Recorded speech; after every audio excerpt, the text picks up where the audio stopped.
नमस्कार।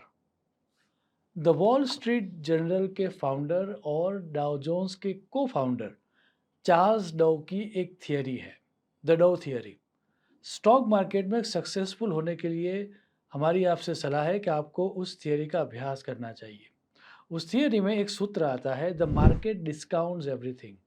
अर्थात मार्केट के ऊपर सभी न्यूज़ की इफ़ेक्ट होती है।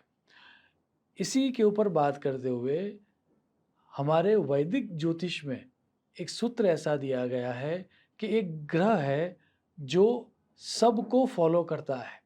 सभी न्यूज़ की इफ़ेक्ट उस ग्रह के ऊपर होती है और उस ग्रह का नाम है बुध या मर्क्यूरी। सारावली का यह स्पष्ट सूत्र है, सर्वस्य अनुकरोति बुधः। इसीलिए स्टॉक मार्केट ट्रेंड्स के लिए बुध का अभ्यास किया जाता है, ऐसा सभी ज्योतिषियों का मानना है। मयूर चित्र टीका में ऐसा स्पष्ट सूत्र है कि अल्पकालीन व्यापार के लिए हमें बुध का अभ्यास करना चाहिए। आप सूत्र देखें, अल्पकालीन व्यापारार्थम बुधम विचार्यताम। मेरी लिमिटेड रिसर्च और जो थोड़ा बहुत मैंने स्टॉक मार्केट के ऊपर अभ्यास किया है, उसके आधार पर मैंने ये देखा है कि पूरे साल में जब जब बुध या मर्क्यूरी कंबस्ट या अस्त होता है, तब तब मार्केट प्रेशर में रहता है, नेगेटिव रहता है। ये रिसर्च पिछले कई सालों से मैंने की है और इंडियन स्टॉक मार्केट के ऊपर, यूएसए के स्टॉक मार्केट के ऊपर एवं बिटकॉइन के ऊपर मैंने ये अभ्यास किया है और मैंने माना है, मैंने ढूंढा है दैट जब जब मर्क्यूरी कंबस्ट होता है, तब ये तीनों चीज़ें प्रेशर में रहती है और डाउनवर्ड ट्रेंड दिखाती है। याद रहे कि स्टॉक मार्केट में आपको लाभ होगा या नहीं होगा, वो कई चीज़ों के ऊपर डिपेंड करता है। तो आपको एक्सपर्ट्स की सलाह भी लेनी चाहिए। स्टॉक मार्केट आपके लिए फेवरेबल है या नहीं है, वो भी देखना चाहिए और अन्य जो टूल्स दिए गए हैं, उसके आधार पर यहाँ पर प्रिडिक्शन किया गया है। हम वैसी कोई गारंटी नहीं देते कि ये करने से या इन दिनों में मार्केट नेगेटिव ही रहेगा, लेकिन जो पिछला स्टडी दिखाता है पिछले सालों का, वो सब ये कन्फर्म करता है कि जब जब बुध अस्त का होता है, तब मार्केट प्रेशर में रहता है।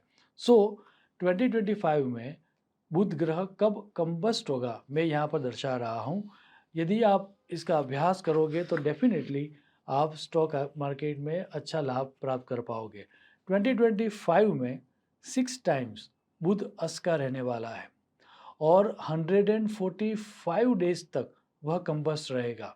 सो पूरे साल में कौन कौन से टाइम इंटरवल में बुध कंबस्ट रहने वाला है, वो यहाँ मैं दर्शा रहा हूँ।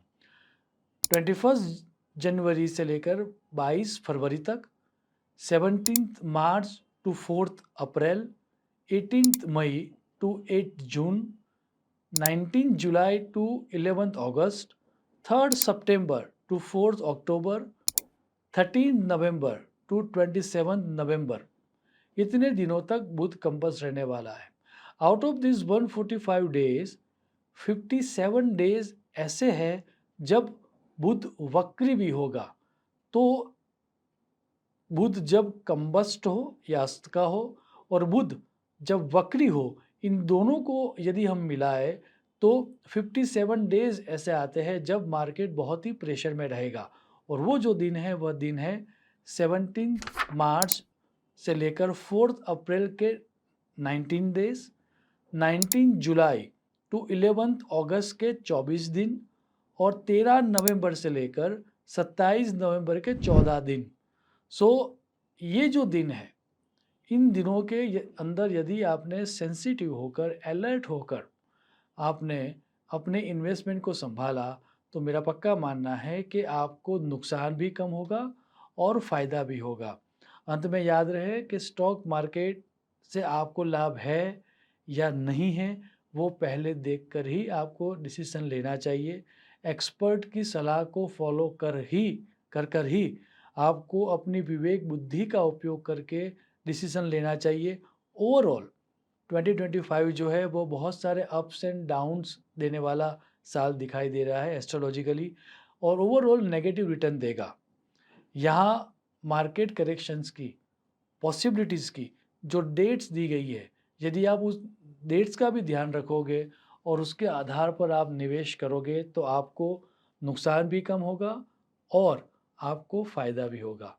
अंत में 2025 हम सबको सुख, शांति और समृद्धि दे, ऐसी ईश्वर को प्रार्थना करके मैं मेरी वाणी को विराम दूंगा। शुभम भवतु। प्रणाम।